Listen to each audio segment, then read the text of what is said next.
Hello, welcome to our classes. Good morning. हम लोग class 10 exam 2024 की तैयारी कर रहे हैं। इसमें हम सब्जेक्ट कौन है हमारा science. Class 10 science UP board exam 2024 की तैयारी कर रहे हैं। इसमें जो इंपॉर्टेंट क्वेश्चन है जो आपके एग्जाम 2024 में आएंगे, कंफर्म है कि आएंगे, क्योंकि हमने सारे पेपर के एनालिसिस किया। उसमें से क्वेश्चन इंपॉर्टेंट क्वेश्चन है जो उसमें से निकाला है, वो क्वेश्चन जो आपके एग्जाम में आएंगे 2024 में। क्योंकि इससे पहले हमने एग्जाम 2023 के लिए जितने भी क्वेश्चन बनाए हैं उसमें से सारे क्वेश्चन आपके एग्जाम में आए हैं। आप हमारे पिछली वीडियो को देख सकते हैं, एग्जाम 2023 करके है प्ले लिस्ट, उसमें जाइएगा, उसमें आप देख सकते हैं कि एग्जाम 2023 में हमने जितने भी क्वेश्चन बनाए हैं उसमें से मैक्सिमम क्वेश्चन आपके एग्जाम 2023 में आए। उस आधार पे हम कह सकते हैं कि एग्जाम 2024 में जो भी हम क्वेश्चन बता रहे हैं वो आपके क्वेश्चन मैक्सिमम फंसेंगे। तो हम आज का क्वेश्चन हमने क्या लिया है कि प्राकृतिक संसाधनों के संचरण के संदर्भ में कम उपयोग, पुनः चक्रण तथा पुनः उपयोग, जिसको क्या बोलते हैं 3R पद्धति, पदों को समझाइए। प्राकृतिक संसाधन है, ये मोस्ट इंपॉर्टेंट है, आप इसे एक बार जरूर पढ़ लीजिएगा, इसे भी पढ़ लीजिएगा और वन संरक्षण का नियम है उसे भी। तो हम हल करते हैं। तो सबसे पहले हम जानते हैं कि यार कि प्राकृतिक संसाधन होते क्या है। आप अपने मन से भी अपने सवाल क्वेश्चन को ऐसे, जो प्राकृतिक संसाधन है ऐसे सवाल को आप अपने मन से बना के लिख सकते हैं। सबसे पहले हमें जानना क्या चाहिए कि प्राकृतिक संसाधन होते क्या है। प्राकृतिक संसाधन को आप कह सकते हैं कि जैसे कि हम जीवन जी रहे हैं तो हमारे जीवन को जीने के लिए जो भी आवश्यक पदार्थ होते हैं या सामग्री होते हैं उसे क्या है हमें कह सकते हैं प्राकृतिक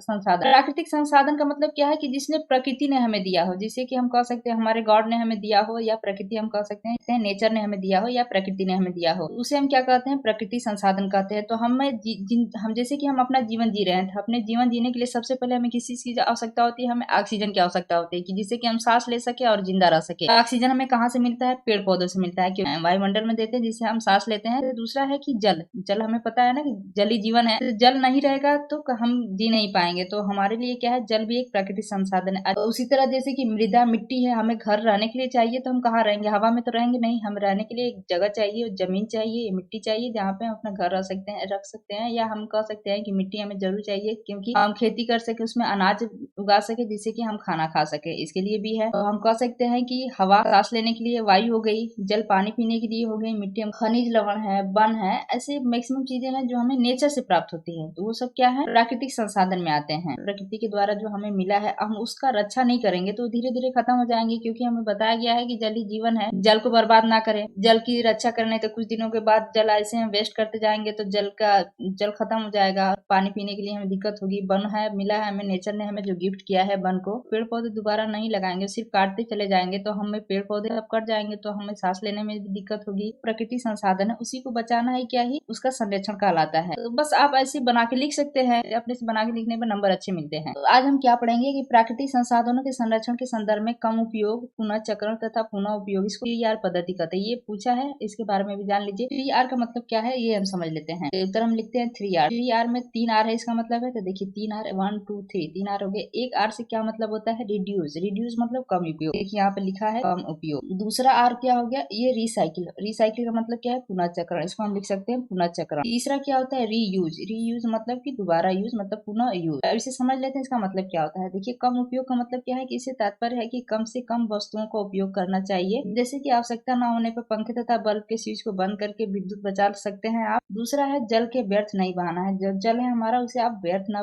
बहाएं, जितनी जरूरत हो उतना ही। दूसरा हम देख लेते हैं पुनः चक्रण। पुनः चक्रण का क्या मतलब हुआ कि इसमें प्लास्टिक, कागज, कांच, धातु की वस्तुएं तथा ऐसे पदार्थों का पुनः चक्रण करके उपयोगी बनाया जा सकता है। जैसे कि हम समझ सकते हैं, देखिए इसमें हम कह सकते हैं कि जो प्लास्टिक है, ये कांच है, कांच की बर्तन है जो हम लोग बेच देते हैं, तो ये प्लास्टिक की चीजें जो है इकट्ठा करके लेके चले जाते हैं, वहां पे जो है फैक्ट्रिया में फिर से दोबारा इसका पुनः चक्रण होता है। तो प्लास्टिक के जैसे मेज कुर्सी हो गया, वो टूट जाता है तो खरीद के लेके जाते हैं ना, जो कबाड़ वाले आते हैं लोग, वही लेके जाते हैं फिर उसके बाद फैक्ट्री में उसे पिघला के फिर से उसका नया माल तैयार कर दिया जाता है। तो वो क्या हो गया, पुनः चक्रण हो गया। और कांच की वस्तु अगर सामान टूट जाती है तो वो भी शीशी उसी बोतल सब खरीद लेते हैं लोग, फिर खरीदने के बाद वही चला जाता है फैक्ट्री में, फिर से बन के आता है। तो इसे हम कहते हैं कि इसका क्या हुआ, पुनः चक्रण हो गया। तीसरा है पुनः उपयोग, मतलब कि रीयूज। पुनः उपयोग के तरीके में किसी वस्तु को बार बार उपयोग करते हैं, तो कोई भी वस्तु उसे बार बार यूज करना। पहला हम समझ सकते हैं कि लिफाफों को फेंकने की अपेक्षा फिर से उपयोग कर ले, कोई भी सामान है उसको फेंकने के बजाय फिर से दोबारा उपयोग कर सकते हैं। दूसरा है जो खाद्य पदार्थों के साथ आई प्लास्टिक की बोतलें, डिब्बे इत्यादि का उपयोग रसोई घर में वस्तुओं को रखने के लिए किया जा सकता है। कोई भी सामान हम खरीद के लाते हैं, मान लीजिए कोई डब्बा है, चॉकलेट का डब्बा है, उसमें हमने चॉकलेट भर के लाया, फिर उसके बाद बच्चे खा गए तो उस डब्बे का यूज कर सकते हैं। किचन में कोई सामान रखे,